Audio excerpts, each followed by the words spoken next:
Ni hao everyone. Today I would like to share an article from over 2 years ago. The title is "The most important legacy Ni Kuang left to the world is his anti-communism." Ni Kuang once famously said, "How could you even believe what the Communist Party says?"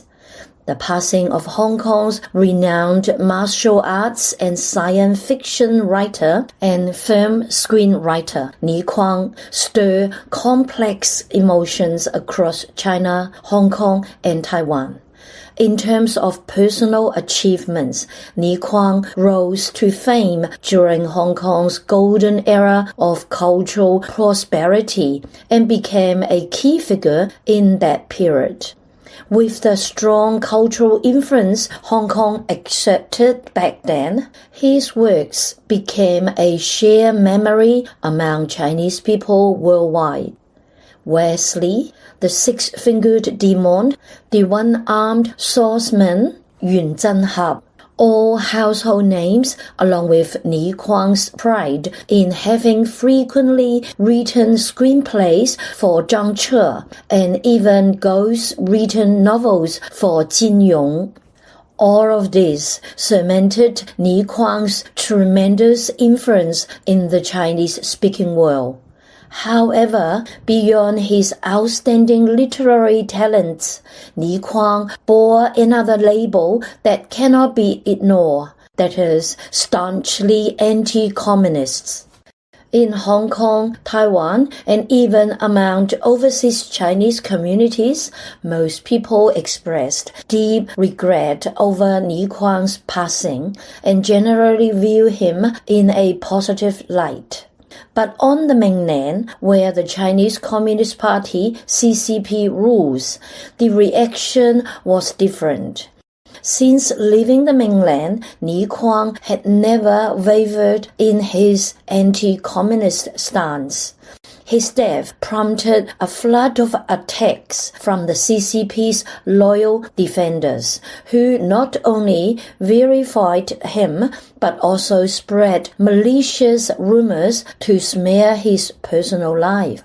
Some even went as far as to completely deny his achievements and contributions to literature and film, claiming that his death was a cause for celebration. For thousands of years, Chinese culture has upheld the principle that the dead should be honored. But for the CCP's die-hard followers, this principle means nothing. It pales in comparison to their master's political power. Even more interestingly, Ni Kuang had many friends in the entertainment industry, and his passing naturally led to public tributes from celebrities expressing their respect. While these tributes weren't necessarily political, they still triggered a backlash from the pro-CCP nationalists.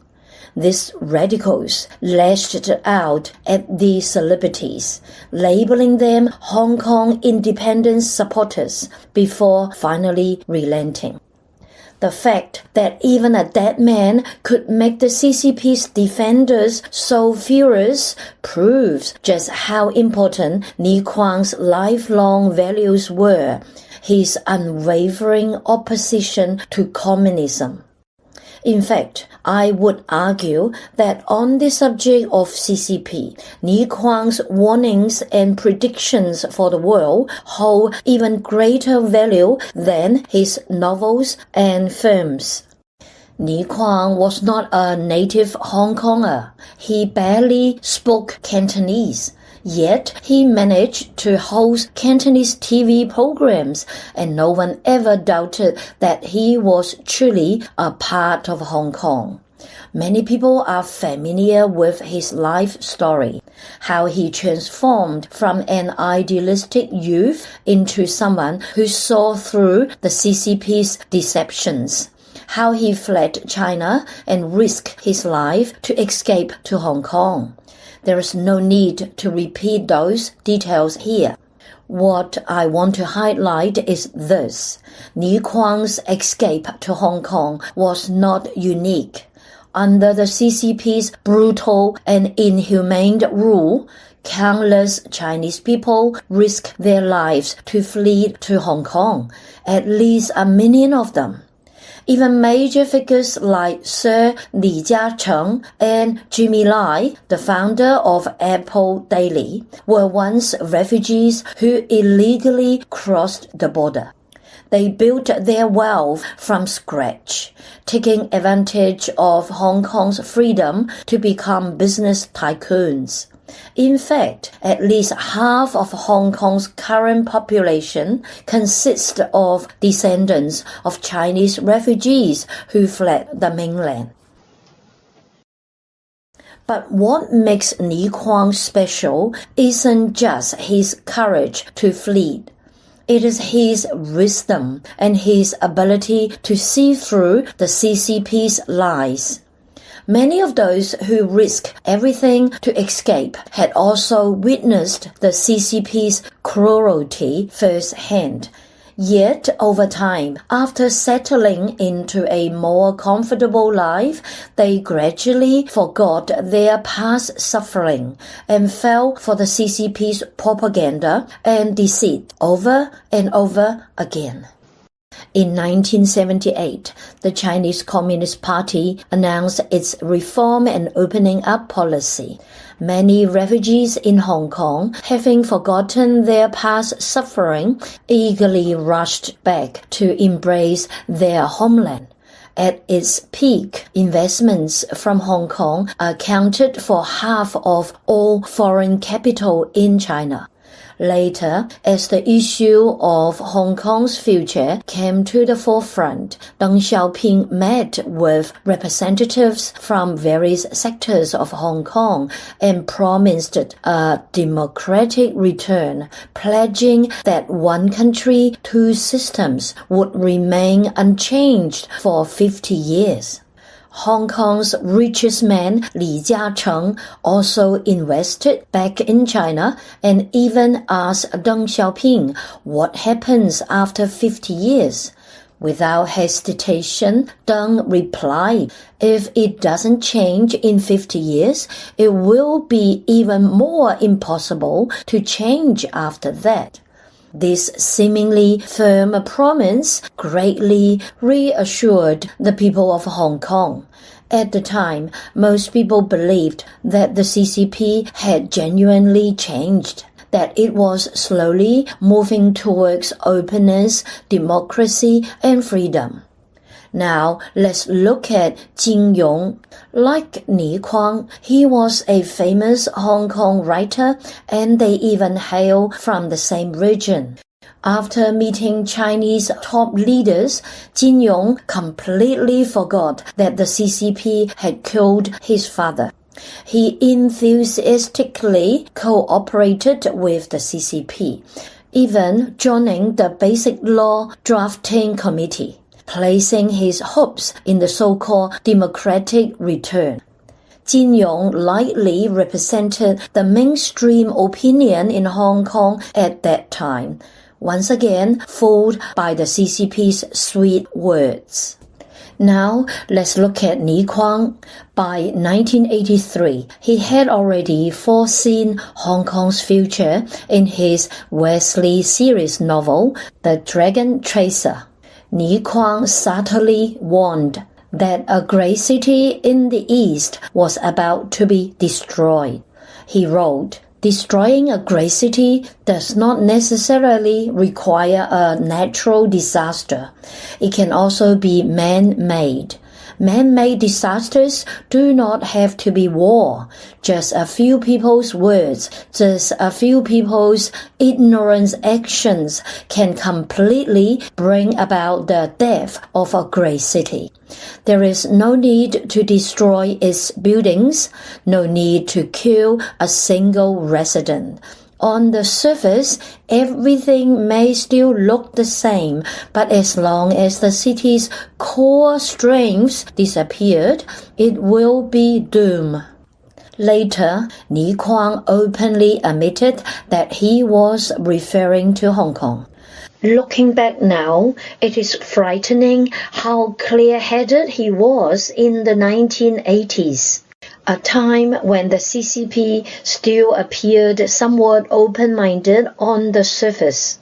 But the good times did not last. In 1989, student protests erupted in China.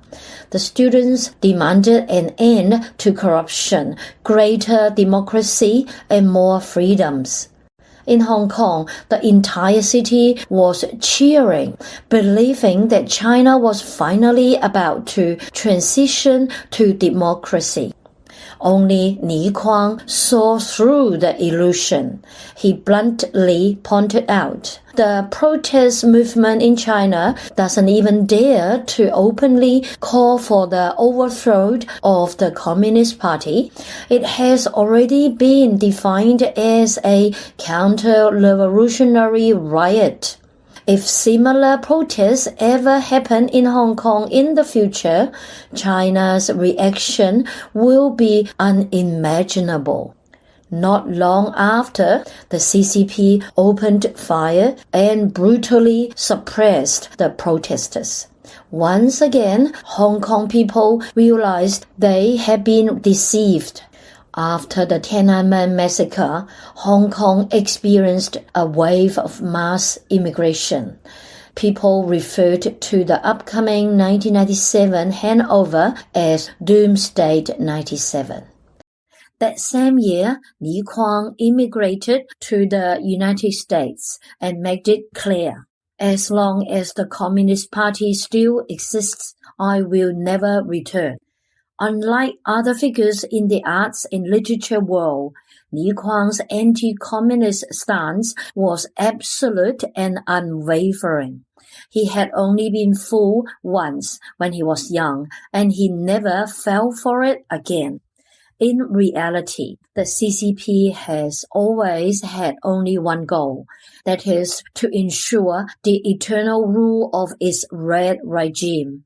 Anyone or anything that stands in the way of this goal will be eliminated without hesitation. After that, Hong Kong entered a period of silence. The CCP once again softened its approach, and many people gradually forgot the horrors they had witnessed. After 1997, when Hong Kong didn't seem to change much on the surface, many believed it would remain that way. They returned to Hong Kong and convinced that everything would be fine. But this illusion only began to shatter in 2014. Even Jimmy Lai, a man who had once been a strong believer in the CCP's ability to change, finally woke up. On the contrary, ever since Ni Kuang left China as a young man, he never trusted the CCP again and never set foot in mainland China. He expressed his discontent with those who still harbored illusions about CCP. In his 1994 novel Troublemaker from the Wesley series, he wrote, "There are too many people who are naturally born slaves. This has been the case for over half a century, and yet it still continues. Those who grovel before authoritarian power in such a disgusting manner are even more nauseating than cockroaches." Ni Kuang was also outspoken in criticizing those who believe in the one country, two systems policy, calling them naive. He said, "I never believed in one country, two systems to begin with. So there is no question of whether the CCP will undermine it. When has anything the Communist Party said ever been reliable?"